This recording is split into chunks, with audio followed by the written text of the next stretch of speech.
Irmãos, hoje nós vamos estudar novamente uma passagem do livro, eu ia falar do Evangelho, mas é uma espécie de Evangelho do livro de Atos. Já faz algumas semanas que eu preguei o último texto em Atos. Atos é o livro em que eu estou encarregado neste ano, ou nestes anos, deve demorar um pouquinho mais que um ano, não muito mais, não 6 anos, não 8 anos. Mas o livro de Atos, ele é um livro que nós começamos a lidar há mais ou menos 1 ou 2 meses, e lidamos em primeiro lugar com o título do livro. E o título do livro que nós temos aí na sua Bíblia é Atos dos Apóstolos, não é isso? Nós questionamos um pouco esse título e chegamos à conclusão que o título talvez devesse ser Atos de Jesus Cristo e do Espírito Santo mediante a igreja, mais do que os apóstolos, a igreja atuando no livro de Atos.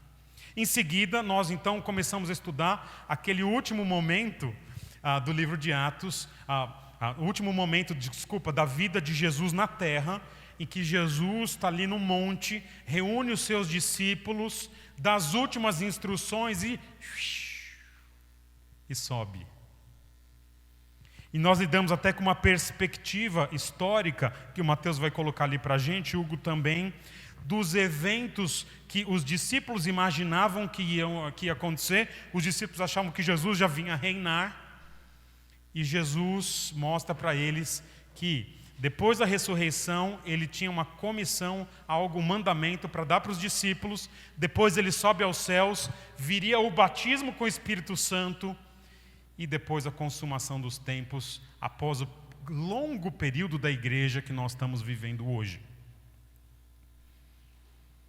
Então, nós vamos estudar uma passagem que começa logo após os discípulos estão olhando para cima, Jesus está lá nas nuvens, e eles ficam de boca aberta, e de repente aparecem 2 anjos e falam: galera, ele já subiu, um dia ele vai voltar, agora vocês vão para Jerusalém. Então abra comigo Atos capítulo 1, versículos 12 a 26. Nós vamos lidar então com esse tempo dos apóstolos, dos discípulos em Jerusalém. Então é uma passagem mais longa, mas nós vamos ficar só nela hoje. E hoje nós já terminamos, porque semana que vem, spoiler aqui, semana que vem a gente vai estudar Atos capítulo 2.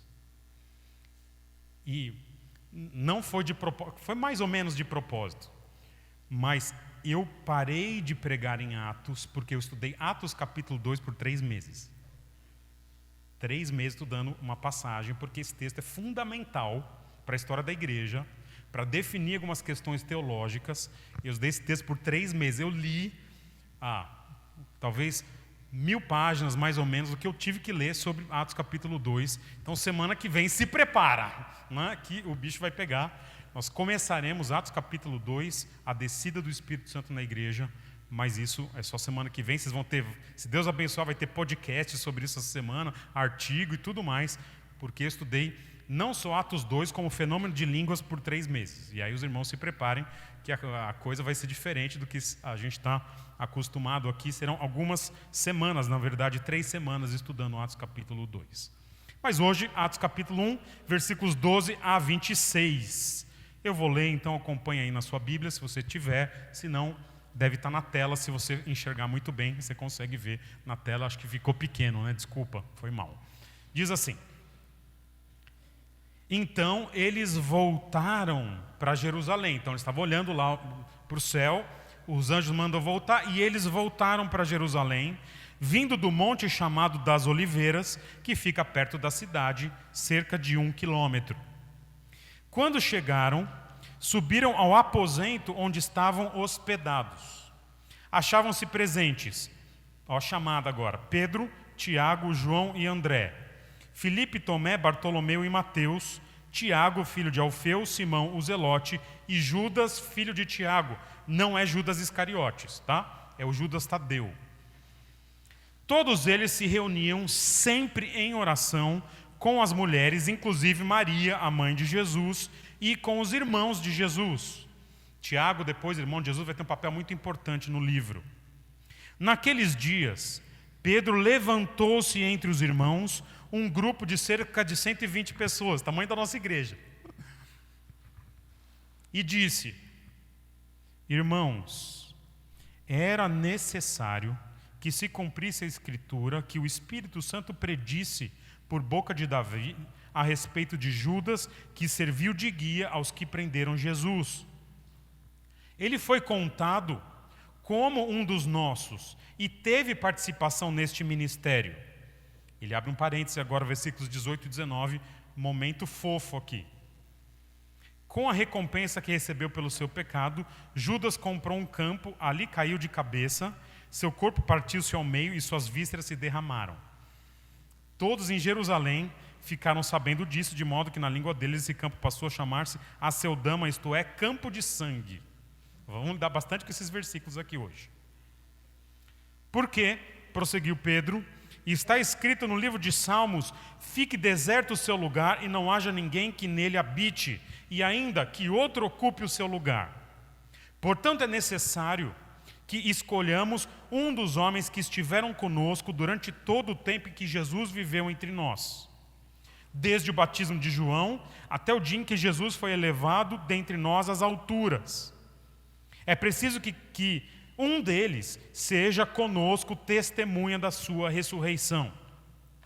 Então indicaram 2 nomes: José, chamado Barsabás, também conhecido como Justo, e Matias. Depois oraram: Senhor, tu conheces o coração de todos, mostra-nos qual destes 2 tens escolhido para assumir este ministério apostólico que Judas abandonou, indo para o lugar que lhe era devido. Então tiraram sortes, e a sorte caiu sobre Matias. Assim ele foi acrescentado aos 11 apóstolos. Irmãos, vocês não têm noção do que é pregar um texto difícil como esse. Esse eu passei algumas semanas estudando também. O que eu vou fazer então? Eu vou recontar a história para vocês, do meu jeitinho, para gravar a história. E depois nós vamos olhar para esses 3 personagens principais. Judas, vou deixar Pedro de lado hoje. Judas, Matias e José Barsabás. E daí nós vamos tentar tirar uma aplicação para nós. Pode ser? Vamos contar a história então para vocês. Jesus então sobe, está todo mundo de queixo caído, os anjos falam, voltam para Jerusalém. Eles caminham 1 quilômetro, que é pertinho, sei lá, é daqui ali, né? Meia horinha de caminhada, caminham 1 quilômetro, e eles fazem o que ficou conhecido como o primeiro, olha esse termo técnico aqui, né? O primeiro retiro de carnaval da história. Porque eles se reúnem todos na mesma casa, um acampa-dentro, é o primeiro acampa-dentro da história da igreja, estão todos reunidos na mesma casa, comendo junto, fazendo as refeições, vivendo aquele momento de retiro de carnaval, todo mundo junto. Temos os 11 apóstolos, Lucas nomeia os 11, e ao todo são 120 pessoas. É o retiro de carnaval da nossa igreja. E o texto diz, olha que palavra bonita que o texto diz, que eles estavam orando, é o que nós traduzimos aqui, mas literalmente diz que eles perseveravam em uma só mente, em oração. Não é só que eles oravam em unidade. Como é bonito quando o povo de Deus está num momento de unidade. Por que eu digo momento de unidade? Porque há momento de desunidade às vezes. Em Atos capítulo 5, essa mesma turma, já bem maior, vai ter momento em que alguém vai ter que morrer no meio da igreja para ver que havia problemas ali.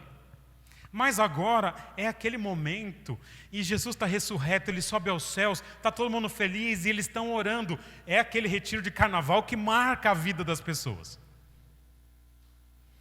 E eles estão lá orando, e logo antes do solteiro contra casados, né, o texto não diz, mas deve ter sido esse momento, Pedro decide então conversar com eles ali.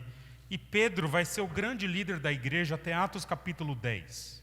E por isso ele toma as rédeas aqui e diz: gente, Judas morreu e agora nós precisamos de alguém que ocupe o lugar de Judas.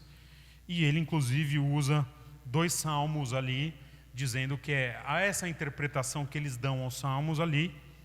Eles estabelecem alguns critérios para quem seria essa pessoa que estaria no lugar de Judas.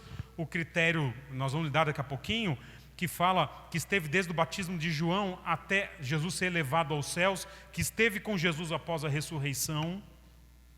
Eles tiram Joquem Pô 3 vezes, o texto não diz. Mas depois, quem ganha a melhor de 3 é Matias. E Matias se torna, nessa perspectiva aqui, o 12º apóstolo. É isso que o texto está dizendo, recontado no jeitinho Pedro Freitas. Mas lendo essa história nos seus detalhes e lendo vários artigos, esse texto ele é muito controverso, turma. Ele é controverso em vários aspectos. Ele é controverso na morte de Judas, ele é controverso na validade de Matias como 12º apóstolo. Mas eu quero trazer para vocês, então, a partir de cada um desses 3 personagens, Judas, Matias e Barsabás, o propósito do texto. Por que o texto ele fala algo sobre Judas? Por que o texto fala algo diferente sobre Matias? E por que o texto menciona José Barsabás? E aí nós vamos encerrar descobrindo por que o texto menciona cada um desses 3 aqui, ok? Comecemos então com a historinha de Judas que está aí. Veja novamente comigo, versículos 16 a 20. Eu vou ler rapidinho por causa de horário, tá bom? Olha assim. E disse: irmãos, era necessário que se cumprisse a escritura que o Espírito Santo predisse por boca de Davi a respeito de Judas, que serviu de guia aos que prenderam Jesus, e ele foi contado como um dos nossos e teve participação neste ministério. Essas são as frases de Pedro. E agora Lucas para o que Pedro está falando e Lucas faz um acréscimo, faz um adendo, faz uma explicação. Versículos 18 e 19. Com a recompensa que recebeu pelo seu pecado, Judas comprou um campo, ali caiu de cabeça ou de ponta cabeça, é que o texto diz. Seu corpo partiu-se ao meio, suas vísceras se derramaram. E todos em Jerusalém ficaram sabendo disso, de modo que na língua deles esse campo passou a chamar-se Aceldama, isto é, campo de sangue. Fecha agora o parêntese de Lucas e volta para Pedro aqui. Então a cena pegou Lucas, agora volta para Pedro. E Pedro diz, por que, prosseguiu Pedro, está escrito no livro de Salmos: fique deserto o seu lugar e não haja ninguém que nele habite, e ainda que outro ocupe o seu lugar. Por que este texto existe e por que este texto fala de Judas? E o primeiro propósito vai ser colocado na tela aí para vocês. O texto fala de Judas para demonstrar, para revelar qual é o fim, ou para ilustrar qual é o fim de um traidor ou de alguém que abandona a Jesus. Eu vou explicar melhor o que é isso já já. Então é mostrar, demonstrar, revelar o que está reservado para aquelas pessoas que, estando perto de Jesus, o traíram. É para isso que Judas é mencionado aqui. Queridos, nós estamos lidando com um dos textos mais chocantes de todo o Novo Testamento. E ele é chocante por alguns motivos. Primeiro, porque Lucas não precisava trazer essa informação desse jeito aqui, tão vívida. Os evangelhos, os sinóticos, Mateus, Marcos e Lucas, já tinham trazido como tinha sido trágica a morte de Lucas. Desculpa, né? De Lucas não, aí é pior, né? De Judas. E agora Lucas pega essa morte e dá detalhes que ninguém mais trouxe. O que provavelmente deve ter acontecido? Houve aquela questão da compra do sangue, isso é muito discutido, da compra do campo de sangue. Quem comprou, primeiro Judas, depois ele devolve o dinheiro, enfim. Mas a realidade é que Judas foi nesse lugar, que deve ser um baita de um morro, deve ter subido numa árvore, se enforcou, porque os evangelhos falam que ele se enforcou. Estando ali enforcado num lugar muito alto, a corda arrebentou. E a corda arrebentar, ele deve ter caído, e aconteceu o que está narrado nesse texto aqui. Judas então cai de ponta cabeça, E aí vocês viram aqui, vou poupar as crianças da descrição mais digamos assim, do que acontece aqui. Agora, esse texto é chocante. Olha aqui. Porque na nossa cultura, a gente costuma tratar aqueles que morreram com uma certa honra. O camarada foi pinguço, batia na mulher, sabe? Teve 3 famílias, mas na hora da morte fala, vá, descanse em paz. E aí faz postagem, né? Sei lá. Puxa, se foi. Essa é a nossa cultura. Eu não estou dizendo que é errada, mas talvez a gente precise equilibrar um pouquinho com a perspectiva bíblica. Eu me lembro de um camarada que matou os 4 filhos há uns anos atrás. Ele se separou da esposa. Eu li no jornal isso daí. E ele pegou os filhos um dia no fim de semana e ele propositalmente entrou com um carro debaixo de um caminhão. E quando foi ter o enterro das 5 pessoas que morreram, ele e os 4 filhos, algumas pessoas ficaram com raiva dele. Justo. Mas no enterro, os outros falam, não fala nada em respeito. Uau! Nós temos essa cultura que... Mas na cultura bíblica, especialmente a morte de um tolo, a morte de alguém que foi muito contra Deus, ela é trazida muitas vezes com cenas vívidas, que nem essa daqui, que você fala, eu não quero ler isso de novo. Não? Por exemplo, nós temos a morte de um Absalão, que era tão vaidoso com os cabelos, e ele é morto preso com os cabelos numa árvore. Assim, virou piada. Ou a morte de uma Jezabel, que foi comida de cachorro. Ou de Herodes Agripa, que morreu comido de verme. A gente vai lidar com esse texto mais para frente em Atos. Aliás, um parêntese aqui. Não? Tem uma música do cancioneiro pentecostal, uma música clássica, não é? Que é chamada assim, vai ser comido de bicho. Não é? Já ouviram essa música? Ela é inspirada no episódio de Herodes. A música é fofa demais e o refrão é: vai ser comido de bicho, vai ser comido de bicho. Então, tem até uma frase, não sei, né? Essa música, ela tem uma frase que diz assim: quem fala mal do pastor vai ser comido de bicho. Mas isso eu não quero falar. Pois você procura lá, vai ser comido de bicho. Então, música fofa também. Mas Herodes é traduzido como aquele que morreu comido de bicho. E quando diz a questão da morte de Judas, agora falando um pouco mais sério, que é uma morte que meio que embrulha o nosso estômago, tanto nesses detalhes de Lucas, as palavras muito bem escolhidas, trata da morte indigna de alguém que foi indigno. E por que esse texto tão pesado existe? A morte de Judas, irmãos, é tratada como um emblema, uma caricatura, um alerta ao que acontece com aqueles que, ouçam bem, tendo estado perto de Cristo, tendo ouvido a mensagem do Evangelho,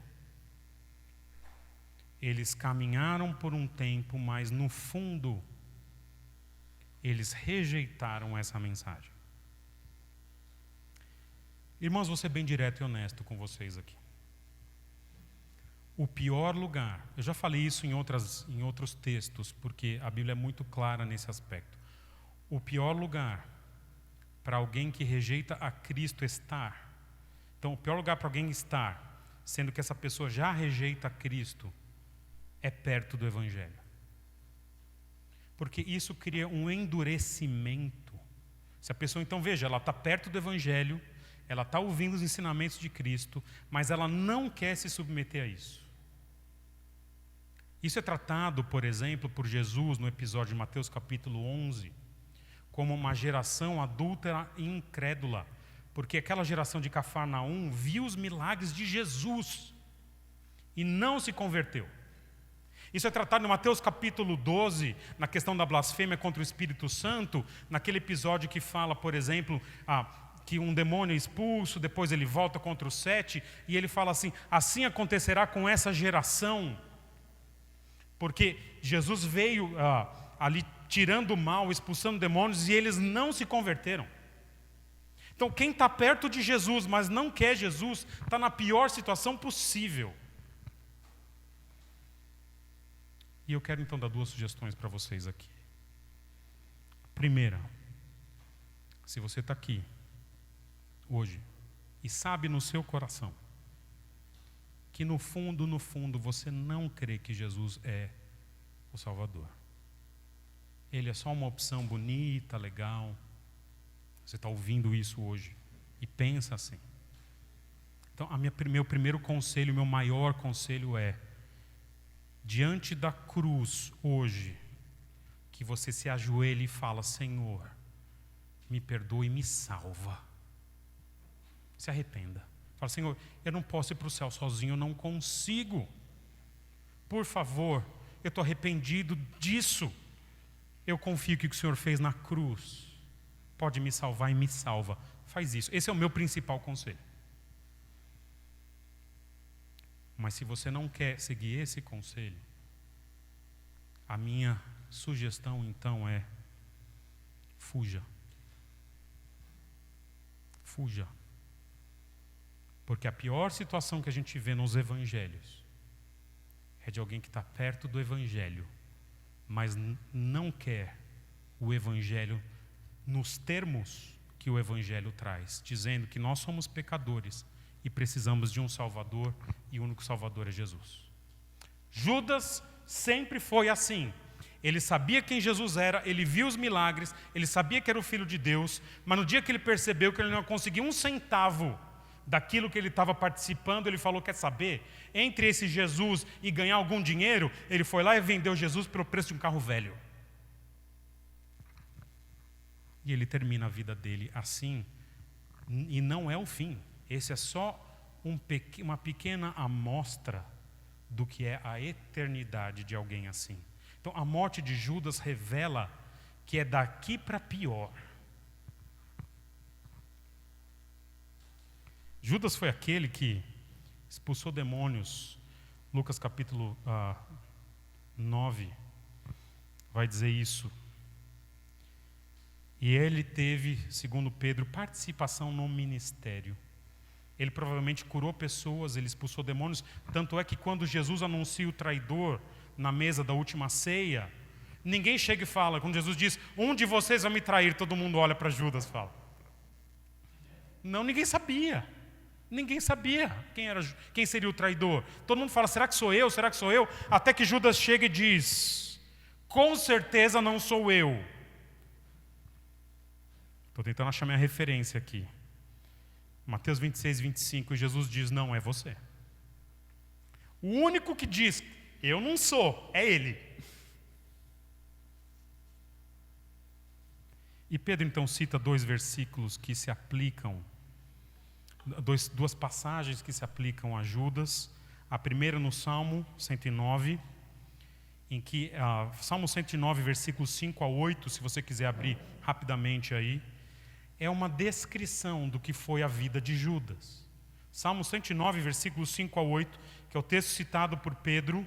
Pedro interpreta corretamente o texto como uma alusão ao que aconteceria no futuro com Judas. Salmo 109, versículo 5 diz assim: pagaram-me o bem com o mal. É como se Jesus estivesse orando esse salmo. O amor com ódio. E agora falando de Jesus na terceira pessoa: suscita contra ele um ímpio, e à sua direita esteja um acusador. Coincidentemente, na última ceia, Judas esteve à direita de Jesus, o lugar de honra.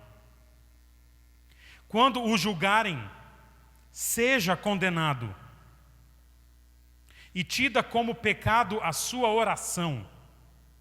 E agora o texto citado por Pedro: e os seus dias sejam poucos, e tome o outro o seu encargo. Então é um homem que morre jovem, uma morte trágica, porque aquele que traiu simplesmente o único ser humano, que também é divino, mas é o único ser humano que jamais pecou, Jesus Cristo. E Jesus Cristo amou Judas até o último momento. Vocês vão lembrar comigo que a última frase de Jesus para Judas foi: amigo, por que você está aqui? Por que você veio? Depois, Pedro então cita, lembrando o Salmo 69, 25, fique deserta a sua morada e não haja quem habite em suas tendas. Queridos, as Escrituras, elas são extremamente confiáveis. E elas funcionam, veja, nas coisas boas, na pregação do Evangelho, na transformação individual, na comunhão. Mas as Escrituras funcionam também nas coisas que nós não gostamos, como a justiça, a disciplina de Deus, a condenação e tudo mais. E a história de Judas é esse alerta de que alguém que abandona o reino, que abandona o Messias, por algum tipo de interesse egoísta, cedo ou tarde vai ter um fim terrível. Uma boa forma de avaliar, e eu espero que seja só uma avaliação leve aqui, mas uma boa forma de avaliar se eu ou você somos de fato um Judas em potencial, porque Judas vai tomando a consciência da sua traição lá no final só. É quando a gente avalia da seguinte forma: existe alguma coisa que, se Deus tirar de mim,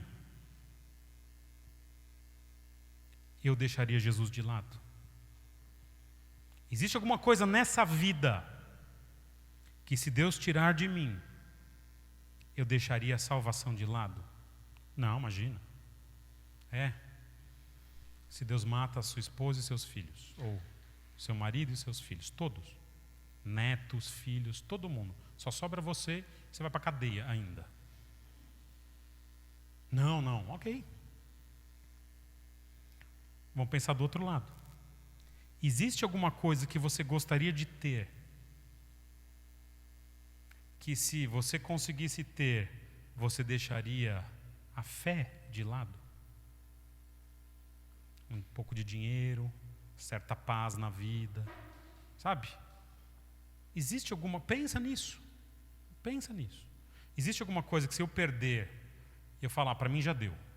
Existe alguma coisa que eu quero ter tanto que eu deixaria Jesus Cristo de lado?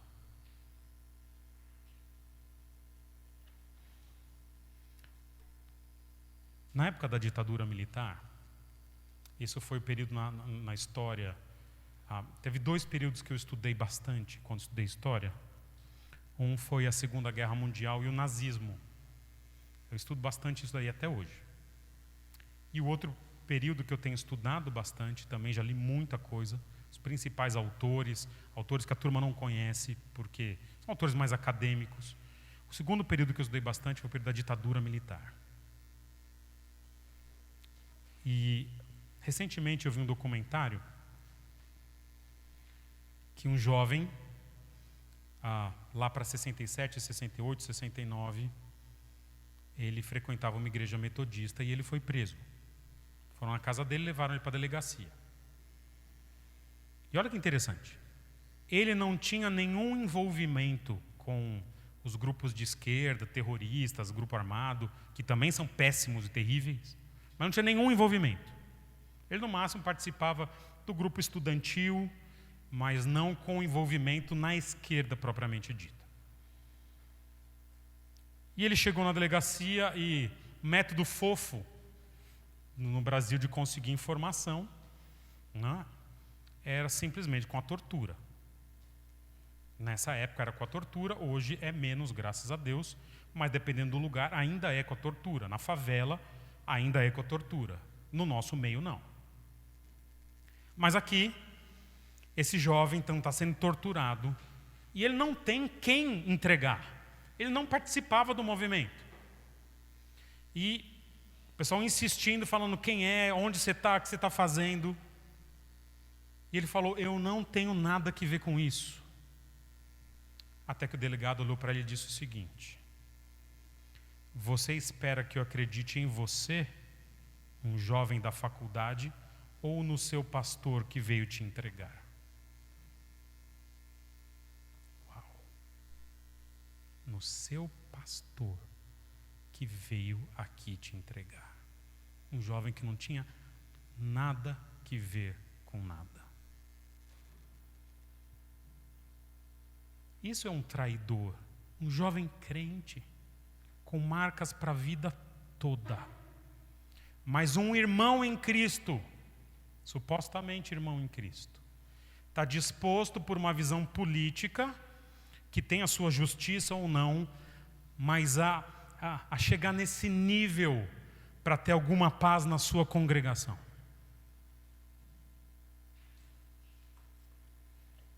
E assim foi Judas, para ter um pouquinho de dinheiro, entrega o Messias, e este texto existe para demonstrar qual que é o fim de alguém que trai o nosso Senhor Jesus Cristo ou o abandona ao longo da sua vida. Mas graças a Deus, não é um texto só sobre Judas, está pesado. E é um segundo personagem que nós conversamos aqui, que é uma figura enigmática da história, e o nome dele é Matias. E eu vou ler com vocês novamente, versículos 21 a 26, olhando para a pessoa de Matias. Diz assim o texto: portanto é necessário que escolhamos um dos homens que estiveram conosco durante todo o tempo em que o Senhor Jesus viveu entre nós, desde o batismo de João até o dia em que Jesus foi levado dentre nós às alturas. É preciso que um deles seja conosco testemunha de sua ressurreição. Então indicaram 2 nomes: José, chamado Barsabás, também conhecido como Justo, e Matias. Depois oraram: Senhor, tu conheces o coração de todos. Mostra-nos qual destes 2 tens escolhido para assumir este ministério apostólico que Judas abandonou, indo para o lugar que lhe era devido. Então tiraram sortes, e a sorte caiu sobre Matias. Assim ele foi acrescentado aos 11 apóstolos. Judas existe nesse texto para mostrar o que acontece, no fim das contas, com um traidor e apóstata. Mas Matias está neste texto aqui com outro propósito. E o propósito joga para a gente, Mateus. O propósito é explicar como os 12 se tornaram novamente 12. É para isso que Matias está aqui. Matias, então, ele é escolhido nesse texto para substituir Judas. Só que na história da igreja existiram 3 interpretações sobre essa escolha. Primeira interpretação, ela é muito comum em alguns círculos. A escolha de Matias foi um erro. Muitos autores vão dizer: Matias foi uma precipitação de Pedro, porque apóstolo quem escolhe é Deus, e Matias está errado. Escolheram, mas quem é apóstolo é Paulo. Chega depois do capítulo 9 em diante. Essa é a primeira interpretação. A segunda interpretação, que eu já ouvi, é que Matias foi um apóstolo temporário. Ele não sabe, não contaram isso para ele, mas ele vai ser apóstolo até o capítulo 9. No capítulo 9 em diante, Paulo surge e alguém fala: entre nós aqui, né, tira o Matias e põe o Paulo, e aí segue. E a última perspectiva é que essa eleição no Joquem Pô, ela valeu. E Matias é o 12º apóstolo. Então eu quero parar aqui, agora é o momento de participação, né? Vamos lá. Quem acha que foi a perspectiva? Não tem problema, tá? Os 3 são muito defendidos pela história da igreja. Quem acha que foi um erro? Vamos lá, levanta a mão. Alguém? Quem acha que Matias foi temporário? Ok, Hiroko, você está muito bem acompanhada. Bons teólogos pensam isso daí, Hiroko. Muito bem. Quem acha que Matias é o 12º? Ok. Quem não acha nada? Vários também. É difícil saber, né? Deixa eu confessar para vocês aqui. Eu mudei de posição estudando esse texto aqui. Eu estava junto com a Hiroko. Hiroko, eu estava junto com você até essa semana. Quando eu estudei para valer, e eu estou com a maioria aqui, que não acha nada. Não, brincadeira. Eu estou com a turma que acha que Matias é o 12º. E isso é importante porque os 12 apóstolos são aqueles que fundamentaram a fé cristã, inclusive para as cartas de Paulo e tudo mais. E eu quero então ver com vocês aqui os argumentos que existem com respeito a Matias ser o 12º apóstolo. Então eu quero lembrar vocês que quando Jesus esteve no ministério, só para vocês saberem, tá? Estou terminando, daqui a pouquinho já termina. Essa segunda e a terceira parte são menores, tá bom? Quando Jesus começa seu ministério, muita gente seguiu Jesus. Havia as multidões, havia grupos de 400, 500, quando multiplica pães, 5.000 pessoas, 3.000 pessoas, Jesus sempre teve muita gente perto dele. Mas havia grupos menores também. Havia, em Lucas capítulo 10, um grupo com 72 discípulos. E havia aquele núcleo de 12 discípulos, são listados em Mateus capítulo 10. E desses 12, inclusive, havia o grupo dos 3, que é Pedro, Tiago e João, ok? O número 12 tem na cultura judaica uma representatividade muito importante, porque são 12 tribos de Israel. E os teólogos vão dizer que quando se elegem 12 apóstolos, é como que haja uma comparação entre a história de Israel e a história da igreja. Então, por isso esse número 12, ele é importante. Mas havia, além desses 12, um ou outro discípulo que é mencionado. Por exemplo, em Lucas capítulo 24, um tal de Cleopas é mencionado como um discípulo no caminho de Emaús. A gente nunca ouviu falar desse cara. Ele surge em Lucas 24 e vai embora em Lucas 24. Não? Agora, em Atos capítulo 1, nós temos aqui Pedro entendendo que é sua missão completar esses 12, porque agora, com a saída de Judas, ficou incompleto o time. E veja, esse é o único momento no Novo Testamento em que é feita uma reposição. Mais para frente, 10 anos depois, em Atos capítulo 11, salvo engano, Tiago, mas logo no comecinho de Atos, Tiago, o irmão de João, vai ser decapitado. E não fizeram substituição. Ele ficou como um dos 12. Mas aqui, como Judas abandona o ministério, eles entendem que precisam substituir. E eles estabelecem alguns critérios para ser votado, para ser um dos 12. Primeiro critério, versículo 21, é ter estado o tempo todo com Jesus. Desde o batismo de João, lá no comecinho do ministério, é alguém que caminhou junto com Jesus, 3 anos. Segundo critério, versículo 22, então, ter estado então até Jesus ser levado aos céus. Se alguém se atrasou naquele dia, chegou, Jesus já foi, já era. E o último critério, ainda no versículo 22, é preciso que seja conosco testemunha da ressurreição. 3 critérios, o tempo todo, do começo até o fim, e a ressurreição. São esses 3 critérios. E eles descobrem que só tem 2 pessoas que cumprem esses critérios, e são Matias e José Barsabás Justo, que é o nome completo dele, de batismo. E Matias, então, ele é escolhido nesse Joquem Pô, para o ímpar, algum tipo de sorteio que era comum na antiguidade. E aí, nós estamos dizendo aqui que os 12 se completam. Quais são os argumentos para vocês saberem? Primeiro, o grupo dos apóstolos, dos discípulos, é chamado os 12, nessa denominação, até o dia em que Judas traz Jesus. Mateus, por exemplo, 26:14. Então, um dos 12, os 12, então esse grupo chamado Judas, dirigiu-se aos chefes. Então, até o momento que Judas vai trair, eles são conhecidos como os 12. Quando Judas traz Jesus, muda a denominação no Novo Testamento. E olha que interessante, em Mateus, então, Marcos capítulo 16:14, agora já não são os 12. Em Marcos 16:14 diz assim: mais tarde Jesus apareceu aos 11. Então Judas vai embora, já não são os 12, são os 11. Lucas 24:9, quando voltaram do sepulcro, contaram todas estas coisas aos 11. E a todos os outros. Os 11 agora são um grupo separado. Então Judas está fora, Jesus ali ressurgiu, e está nesse período, aqueles 40 dias entre a ressurreição e depois a elevação de Jesus aos céus. Mesma coisa, Lucas 24:33, encontraram os 11. Quando Matias entra em Atos capítulo 1, estão reunidos os 11.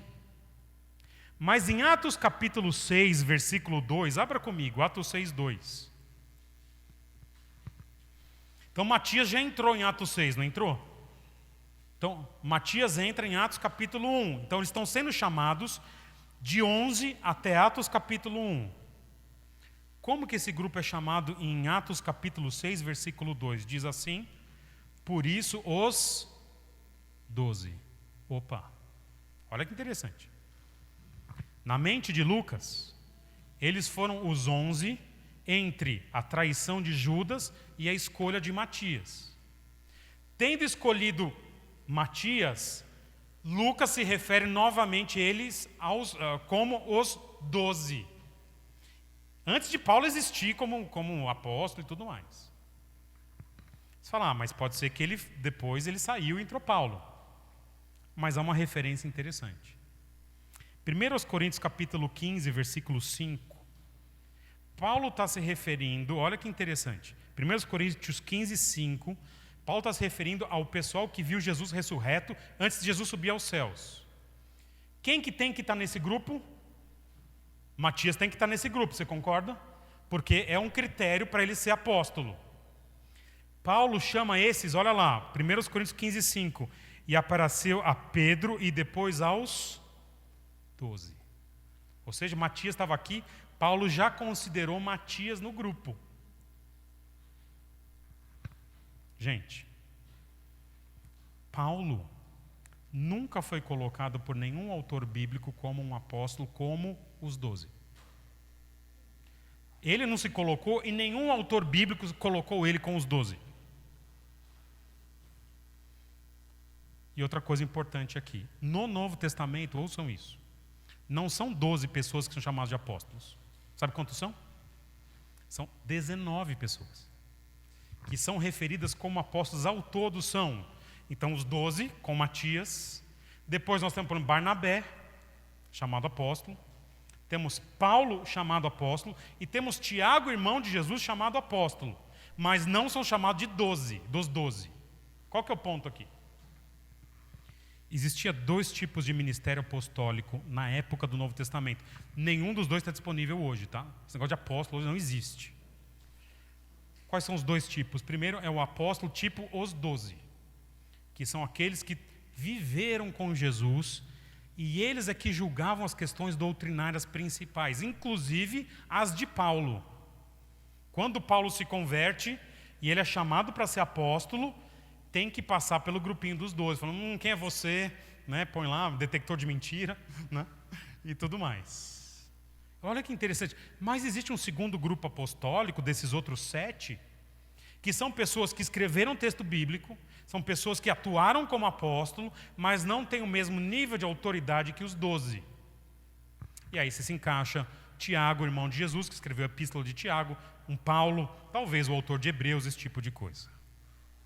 Assim, turma, Matias, ele é um dos 12, inclusive, a tradição vai dizer que ele foi martirizado.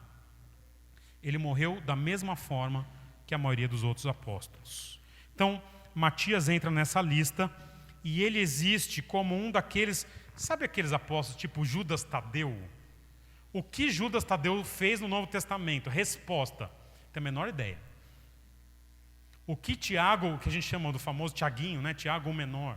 O que o Tiaguinho fez no Novo Testamento, além de tocar pagode? Nada. E Matias, ele é um apóstolo assim, o 12º apóstolo. E agora a gente sabe quem são os 12, você faz a lista lá e coloca Matias. Para a gente terminar aqui.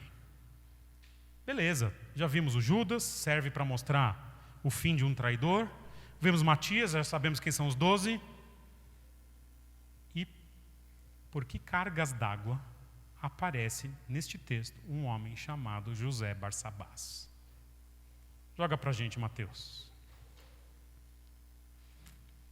Gente, Barsabás existe para defender algo que eu espero que abarque todos nós aqui. Quem foi Barsabás na história da igreja? A resposta é ninguém. Irrelevante. Mas ele revela para a gente algo muito importante, que é a bênção de uma certa irrelevância fiel.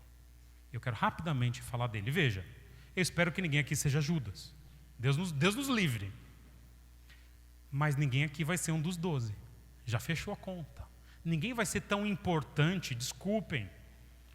Ainda que não seja um dos 12, dificilmente nós temos aqui um Agostinho de Hipona, um João Calvino. Olha, desculpa, mas dificilmente. Mas o texto vai dizer que, assim como Matias, José Barsabás caminhou 3 anos com Jesus. Desde o batismo de João, passando pela morte e ressurreição, e depois na ascensão de Jesus ao céu. Você fala, nossa, ele ficou 3 anos junto com eles, e agora na hora do par ou ímpar, ele caiu fora. Que desperdício! Olha comigo. Nós estamos com Jesus, assim como José Barsabás, independente da gente lucrar ou não com isso. Ele foi um camarada que teve privilégio de seguir a Jesus. Ele é até mencionado na Escritura, né? Bonitinho isso. Mas na hora em que ele até podia ser alçado a um posto, Deus disse não. Só para vocês saberem, tá? Justo aqui é sobrenome. Não quer dizer nada do caráter dele. É um sobrenome comum da antiguidade. Que nem um amigo meu que chamava Bronca. Né? Não tinha nada a ver com o apelido dele, com quem ele é. Era o sobrenome dele. É o sobrenome dele. Mas Barsabás revela para a gente o seguinte, turma. Olha que interessante. Seguir a Cristo tem valor em si mesmo.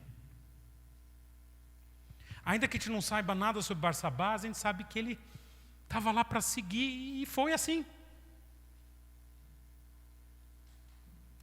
E quando Barsabás e Matias começaram a seguir Jesus, eles não fizeram isso achando, lá na frente, Jesus já prometeu, quem sabe, um carguinho entre os 12. Eles seguiram Jesus por seguir, porque entendiam que Jesus é Jesus.